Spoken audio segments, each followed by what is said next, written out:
नमस्कार। कोविड-19 पर प्रस्तुत है क्षेत्रीय समाचार एकांश की विशेष प्रस्तुति। आपके साथ मैं पंकज खुलबे। ये बात सदियों से कही जा रही है कि स्वस्थ शरीर ही बीमारियों से बचाव कर सकता है और स्वस्थ शरीर हम तभी पा सकते हैं जब किसी भी रोग से लड़ने की हमारी क्षमता मजबूत हो। ये क्षमता हम अपनी रोग प्रतिरोधकता को बढ़ाकर प्राप्त कर सकते हैं, जो हमारे शरीर को शक्ति देती है। कोरोना संक्रमण के चलते ये और भी जरूरी हो जाता है कि हम अपने स्वास्थ्य की सुरक्षा को मजबूत करें, क्योंकि अगर इम्यूनिटी अच्छी हो तो कोरोना जैसे संक्रमण से भी बच सकते हैं। कोरोना और आपकी इम्यूनिटी, रोगों को रोकने की शक्ति यानी रोग प्रतिरोधक क्षमता क्या है, ये कैसे बढ़ाई जाए और वो कौन से घरेलू नुस्खे हैं जिन्हें अपनाकर हम अपनी और अपने परिवार की इम्यूनिटी को मजबूत कर सकते हैं। इन सभी के बारे में हमने बातचीत की आयुष मंत्रालय देहरादून के डॉक्टर डी बधानी से। नमस्कार डॉक्टर साहब। प्रधानमंत्री जी ने कोरोना वायरस के संक्रमण से बचाव के लिए 7 बातों में से एक बात इम्यूनिटी को बढ़ाने की बात कही है। इम्यूनिटी क्यों जरूरी है कोरोना संक्रमण से बचने के लिए, और इम्यूनिटी या इस रोग प्रतिरोधक क्षमता को हम कैसे मजबूत कर सकते हैं? सबसे पहले तो ये है कि इम्यूनिटी अगर हमारी कमजोर रहेगी तो बहुत सारी बीमारियां एकदम अटैक कर देती है मनुष्य पर जी। तो इम्यूनिटी का होना जरूरी है। और इम्यूनिटी में जैसे हर समय वायरल फ्लू वगैरह हो जाता है तो इसका मतलब इम्यूनिटी कमजोर है। जैसे बढ़ाने का है, इम्यूनिटी को कैसे बढ़ाएंगे, तो कि हम इम्यूनिटी सिस्टम को बढ़ाने के लिए अपने घर में ही जो है अपना जो है घरेलू चीजों का सेवन कर सकते हैं। प्राणायाम वगैरह अपना घर में कर लें। और सबसे पहले तो यह है कि गर्म पानी का सेवन आवश्यक। अगर हमें रोगों से बचना है और अपनी इम्यूनिटी को मजबूत करना है तो वो कौन से कारण है जिससे हमारी जो इम्यून सिस्टम है वो कमजोर पड़ जाता है? है कि जैसे हमारे खान पान का तरीका सही नहीं है। कभी हम गर्म पानी पी रहे हैं, रात को दही ले रहे हैं और डस्ट वाले क्षेत्र में घूम रहे हैं, अपने स्वास्थ्य का ध्यान नहीं रख रहे, तो इससे इम्यूनिटी सिस्टम कम हो जाता है। मेनली खान पान। तो ऐसे कौन से लक्षण है जिससे कोई भी व्यक्ति ये समझे कि उसका इम्यून सिस्टम जो है वो कमजोर हो गया है या कमजोर पड़ रहा है? तो उससे ये है कि कोई भी रोग, जैसे ये फ्लू, जितने भी हो वायरल बीमारियां जितनी है वो जल्दी से अटैक कर लेती है मनुष्य को जी। तो ये लगता है कि इम्यूनिटी सिस्टम कमजोर है हमारा। जैसे सर्दी जुकाम जल्दी हो जाए। सर्दी जुकाम, वही फ्लू का मतलब सर्दी जुकाम, और वो गले में खराश होना, इस तरह की होना, और बॉडी में ऐंठन वगैरह होना, वीकनेस दिखाई देना, तो इसका मतलब इम्यून सिस्टम हमारा कमजोर है जी। ये हमें संकेत दे रहे हैं कि हमारा इम्यून सिस्टम जो है वो थोड़ा सा वीक पड़ रहा है। जी। डॉक्टर साहब, कोरोना संक्रमण से बचाव के लिए हम रोजाना की डाइट में कैसे कैसे बदलाव कर सकते हैं जिससे हम अपनी इम्यूनिटी पावर को और बढ़ा सके, उसको और बूस्ट कर सकें? तो सबसे पहले तो ये है कि आप दिन भर में गर्म पानी, दिन में 3-4 लीटर कम से कम गर्म पानी पीजिए जी। सुबह दोपहर जब भी आपको प्यास लगे तो आप गर्म पानी का सेवन अवश्य करें। नंबर 1 तो ये है। दूसरा ये है कि घर में योग और प्राणायाम वगैरह करिए जी। तीसरी चीज ये है कि ये जो फल ले, दिन में नींबू पानी भी ले सकते हैं जी। और मेनली दही न खाएं रात को, यानी विटामिन सी का सेवन ज्यादा से ज्यादा करें। ज्यादा से ज्यादा करें। मतलब ये है कि रूटीन में अगर गर्म पानी पी रहा, लिक्विड डाइट आप लीजिए, और दिन में एक आध फल आप और लीजिए जिसमें विटामिन सी की मात्रा, संतरा, नींबू वगैरह जो भी आपके घर में उपलब्ध है वो ले सकते हैं जी। आपने पेय पदार्थ की बात कही, तो क्या काढ़ा भी ले सकते हैं? हाँ, काढ़ा भी ले सकते हैं, घर में भी बना सकते हैं काढ़ा। हम किस प्रकार से तैयार कर सकते हैं? जैसे तुलसी हमारे घर में रहती है, दालचीनी के पत्ते रहते हैं, काली मिर्च रहती है, और अदरक, सूखा हुआ अदरक को सौंठ भी कहते हैं हम लोग जी।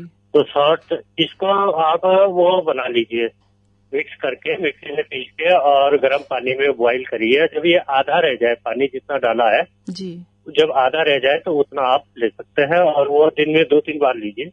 डॉक्टर साहब, बच्चों और बुजुर्गों को कोरोना संक्रमण के चलते विशेष ध्यान की आवश्यकता है, तो उनके भोजन में हम कौन से ऐसे खाद्य पदार्थ शामिल करें, उनके डाइट में क्या ऐसा उनको भोजन दे जिससे उनकी रोग प्रतिरोधक क्षमता बढ़ाने में मदद मिले?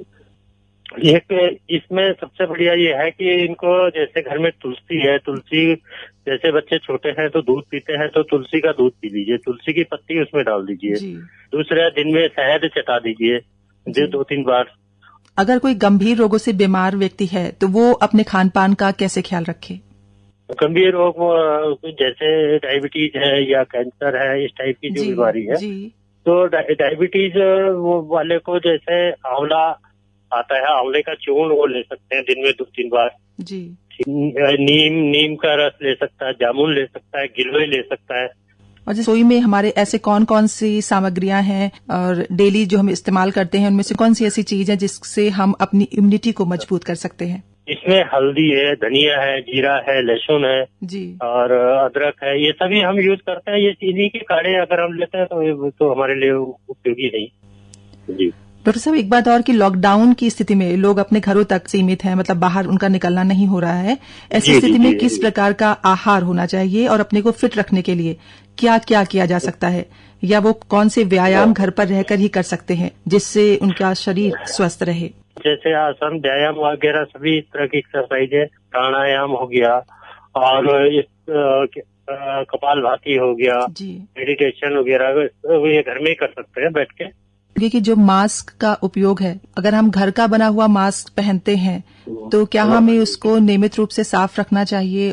उसके बारे में कुछ जानकारी दीजिए। हाँ, जैसे अगर हम घर का मास्क तो सबसे बढ़िया है अपना घर के बनाया हुआ, क्योंकि उसकी जो लेयर होती है वो और बढ़िया जो होगी जो, और जिससे, और दूसरी बात है उसको रोज आप चेंज कर सकते हैं। जैसे आपने सुबह पहना है, रात को घर में आ गए, आप धुल लीजिए और उसको फिर दूसरे दिन यूज करिए, उसमें कोई कठिनाई नहीं है।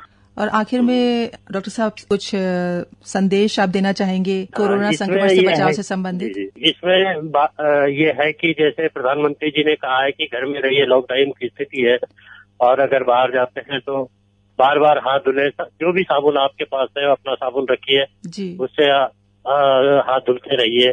भीड़ वाले इलाके को अवॉइड करिए, उस तरफ ज्यादा न जाइए, और मास्क का उपयोग करें और गर्म पानी पीते रहें। डॉक्टर साहब का बहुत बहुत धन्यवाद इतनी महत्वपूर्ण जानकारी देने के लिए।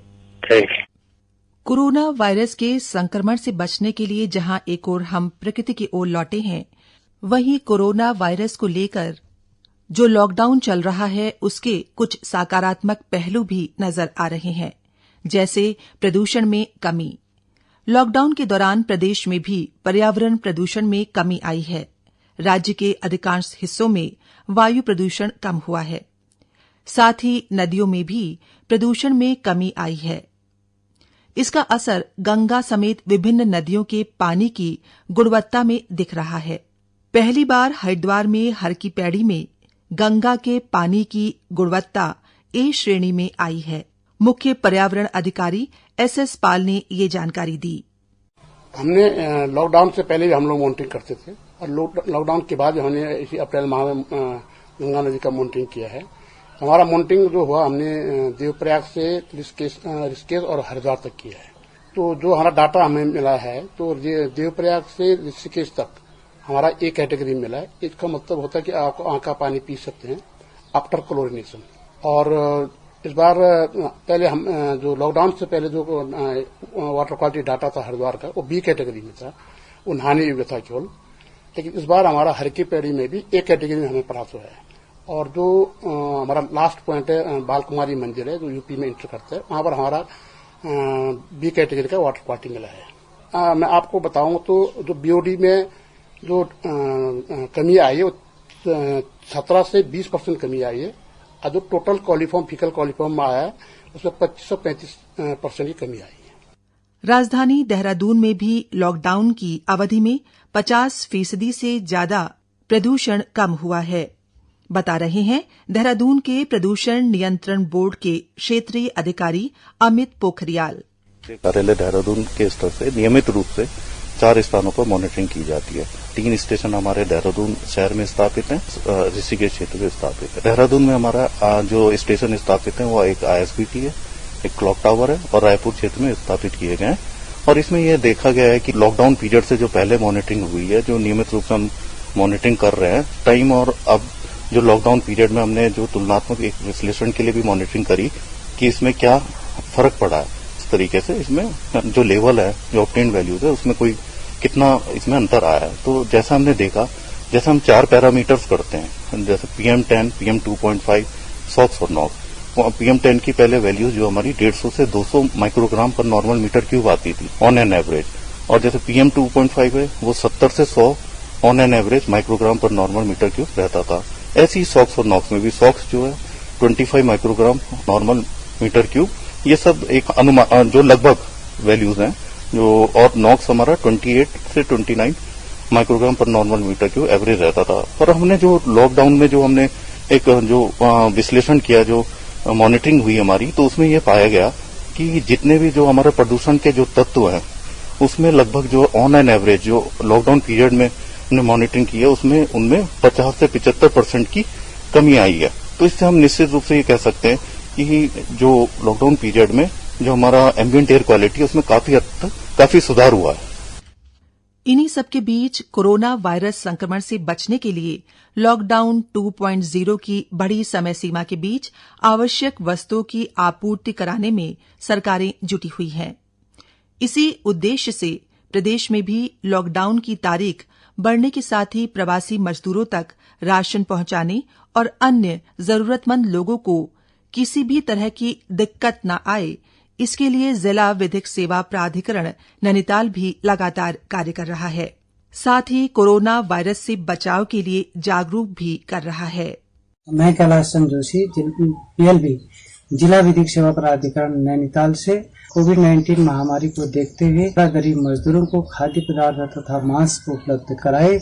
यहाँ पर विकलांग लोगों को आर्थिक मदद के साथ साथ खाद्य पदार्थ भी उपलब्ध कराए। जिस चीज के घर में कोई परेशानी है या दवाई आदि की आवश्यकता पड़ती है तो उनको दवाई भी मुहैया कराई गई।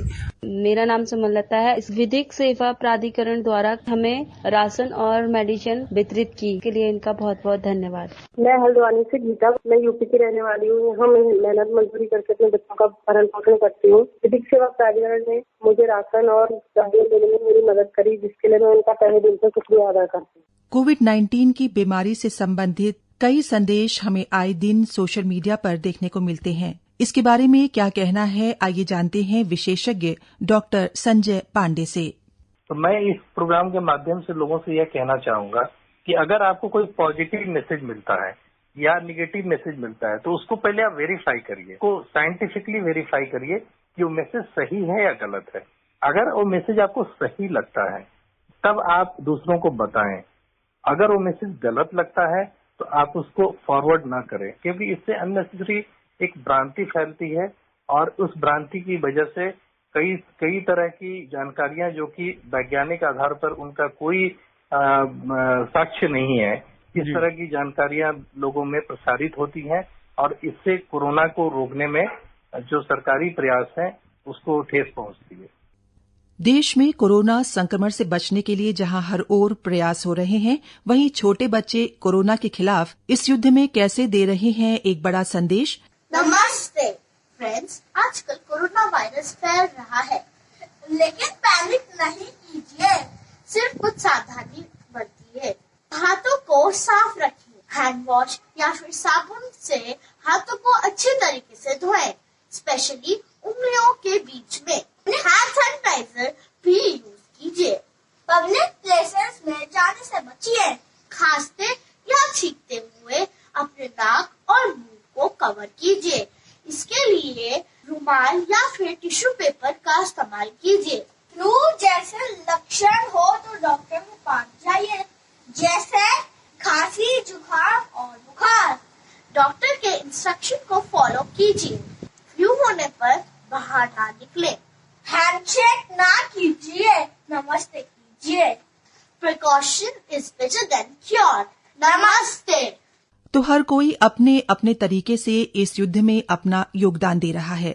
सबसे महत्वपूर्ण बात ये कि आप अपने घरों में रहें, सुरक्षित रहें, तभी हम इस युद्ध को जीत पाएंगे। सोशल डिस्टेंसिंग को बनाए रखें और आप अपने और अपने परिवार के सभी लोगों को इस बात का संदेश दें कि साफ सफाई का ध्यान रखें, विशेषकर अपने हाथों को थोड़ी थोड़ी देर बाद साबुन से धोते रहें। फिलहाल इसी संदेश के साथ इस खास कार्यक्रम में बस इतना ही। स्वस्थ रहिए, सुरक्षित रहिए। नमस्कार।